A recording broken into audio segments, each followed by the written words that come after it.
2 proper food. Morning ఓ రోజు 10కి tiffin, ఓ రోజు 11కి టిఫిన్, ఓ రోజు 6కి టిఫిన్లా కాకుండా టైం పెట్టుకోండి.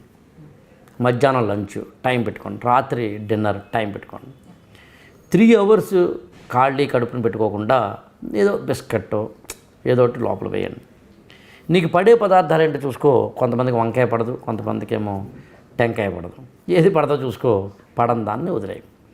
వీలైతే ల్యూక్వామ్ వాటర్ అంటాం కదా, అంటే గోరువెచ్చని నీళ్లు తాగే ప్రయత్నం చేయి.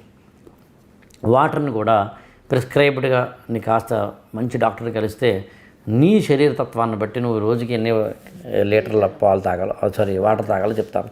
దాని ప్రకారం తాగు. వాటర్ కంటెంట్ ఎక్కువ ఉంటే కనుక, అంటే ఇంటేక్ ఎక్కువ ఉంటే కనుక నీకు ఎక్కువ అడ్వాంటేజ్ ఉంటుంది. అందులో వాటర్ అనేది చాలా మనిషిని బ్యాలెన్స్గా కూడా చేస్తుంది, యాక్చువల్గా ప్యూరిఫై చేస్తుంది లోపల. అది ఒకటి చేయి.